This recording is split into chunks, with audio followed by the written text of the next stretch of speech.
মমতা বন্দ্যোপাধ্যায়ের গড় ভবানীপুর, আর এই ভবানীপুরে ভোটের দিন দাপিয়ে বেড়ালো কেন্দ্রীয় বাহিনী। ছাপ্পা ভোট বা ভুয়ো ভোট দিতে পারেনি শাসক, তাই পরাজয় নিশ্চিত জেনে আগেই কি ষড়যন্ত্রের গল্প ফাঁদলেন মুখ্যমন্ত্রী মমতা বন্দ্যোপাধ্যায়? ভোট শান্তিতে মিললেও তৃণমূল নেত্রীর গলায় শোনা গেল ষড়যন্ত্রের তত্ত্ব। কোনো সাংবাদিক মার খায়নি এবারের ভোটে, আর সেই ভুল তথ্য দিয়ে তিনি কেন্দ্রীয় বাহিনীর দাপট আর নির্বাচন কমিশনের ভূমিকাকে কটাক্ষ করলেন বৃহস্পতিবার। সেন্ট্রাল ফোর্স এবং এখানকার ফোর্স সবার যৌথ অত্যাচার সহ্য করেও টোটাল সমস্ত machinery government of India, prime minister, home minister থেকে শুরু করে পুরো গভর্নমেন্ট অফ ইন্ডিয়া এবং 19টা রাজ্যের বিজেপি নেতাদের এবং অর্থ ভাণ্ডার, শক্তির ভাণ্ডার, বন্দুকের ভাণ্ডার নিয়ে যারা বাংলার মানুষকে জব্দ করতে চেয়েছিলেন, জব্দ তারা কিন্তু ভোট বাক্সে হয়ে গেছে। আমি আপনাদের নিশ্চিন্ত করে বলতে চাই, যেটা টিভিতে দেখাচ্ছে এটা বিজেপি অফিস থেকে কালকে বেলা 1:08 সার্কুলেট করেছে এবং টাকা দিয়ে বলেছে যাতে এটা দেখানো হয়। তার কারণ হচ্ছে আমার কাছে স্পেসিফিক ইনফরমেশন এসছে 1:08 আমি কোনো একটা প্রেস মিডিয়ার থ্রুতে পেয়েছি এবং সেই ইনফরমেশনে দেখা যাচ্ছে তারা পরিষ্কার বলছে ফোর্সফুলি তোমায় করতে হবে, এটা তোমাকে এর মধ্যে যাওয়া যাবে না। কারণটা আসলে জানেন আপনারা, আমরা 230ও পেয়ে যেতে পারি, 226 ক্রস করবো 2026-এ। মানুষ যে বিপুলভাবে ভোট দিয়েছে, আমার তাদের প্রতি পুরো ভরসা, বিশ্বাস, আস্থা আছে। এবং ওরা কালকে এটা করিয়েছে প্রেসকে দিয়ে, তার কারণ গদি মিডিয়াকে দিয়ে, তার কারণ হচ্ছে ওরা তো আপনারা জানেন ইডি, সিবিআই, ইনকাম ট্যাক্স সবাইকেই চমকায় এবং সেন্ট্রাল ফোর্স যে ব্যবহার কাল করেছে এবং তাতে যে নতুন পুলিশগুলো অ্যাপয়েন্টমেন্ট হয়েছিল যারা আমার হাতে ছিল না, তারা ভীষণ মেয়েদের মেরেছে, বাচ্চাদের মেরেছে। যে ভদ্রলোক উদয়নারায়ণপুরে ভোট দিতে গিয়ে মারা গিয়েছে, আমি তার শোকাহত পরিবারকে সমবেদনা জানাবার ভাষা আমার নেই, কিন্তু পরিবারটার পাশে আমরা থাকবো। এবং যে তৃণমূল কংগ্রেস কর্মীরা এমনকি সাংবাদিকদেরও মেরেছে, আমি যেখানে ছিলাম ভবানীপুরে চক্রবেড়িয়ায়, বাহিনীর কড়াকড়িতে ছাপ্পা রুখে দেওয়ায় এখন দিশেহারা মমতা বন্দ্যোপাধ্যায় তৃণমূল কংগ্রেস। তাই বুথ ফেরত সমীক্ষাকে চক্রান্ত বলে কাল্পনিক সংখ্যাতত্ত্ব দিয়ে কর্মীদের উজ্জীবিত করার শেষ চেষ্টা চালালেন তৃণমূল নেত্রী।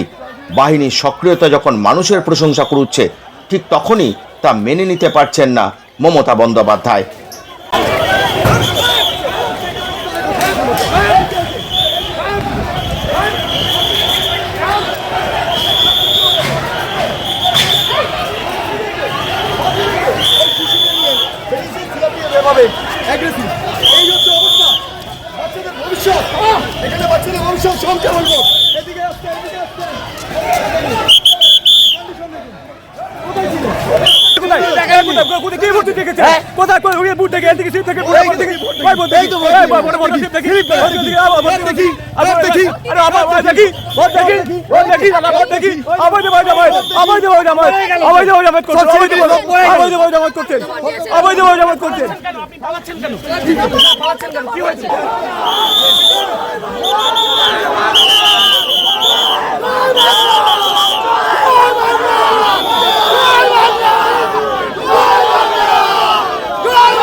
মানে পরিবর্তনের পক্ষে ভোট এবং তৃণমূলের হার নিশ্চিত। কলকাতা শহর কখনো 50-55% বেশি ভোট করেন।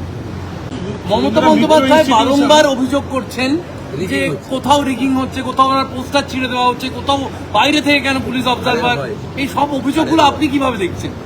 এই এত অভিযোগ, আর 4 তারিখে বিকেলে প্রেস কনফারেন্স করতে হইতো, তার কারণগুলোকে গুছিয়ে সাজাচ্ছে। শুভেন্দুদা, বিদায়ী মুখ্যমন্ত্রী কেন্দ্র মানে যেটা মিত্র ইনস্টিটিউশন, সেখানেই যেটা আমি ওখানে 7টা বুথ ঘুরেছি, কোথাও কোনো প্রবলেম হয়নি। ওই এখানে 2টো বুথ আছে, আপনার জয় হিন্দ ভবন, মানে ওদের পার্টি অফিসও আছে শুনেছি, নন অফিসিয়ালি পৌরসভা। কিছু বাংলাদেশের মুসলমানকে এনে রেখেছিল ওখানে, যাদের নাম ভোটার লিস্টে নেই, ডিলিট হয়ে গেছে। উস্কাত ছিল, আমিও পেশেন্সলি অ্যালাউ করছিলাম 10 মিনিট 15 মিনিট। তারপরে তাড়া করে এই কালীঘাটের নালাতে ফেলে দিয়েছে। নন্দীগ্রামের পর ভবানীপুরেও মমতা বন্দ্যোপাধ্যায়ের হার নিশ্চিত বলে ঘোষণা করেছেন শুভেন্দু অধিকারী। 200 আসন পাওয়ার হুঙ্কার দিয়ে গেরুয়া শিবির যখন আত্মবিশ্বাসী, তৃণমূল তখন পরাজয়ের ভয়ে শেষ মুহূর্তে আদালত আর আইনের প্যাচের আড়ালে বাঁচার পথ খুঁজছে। সাধারণ মানুষের স্বস্তি আর বাহিনীর সক্রিয়তাই কি তৃণমূলের অস্বস্তির কারণ? ভবানীপুরের পরাজয়ের গ্লানি ঢাকতে আগাম প্রস্তুতি কি মমতার এইসব ষড়যন্ত্রের গল্প?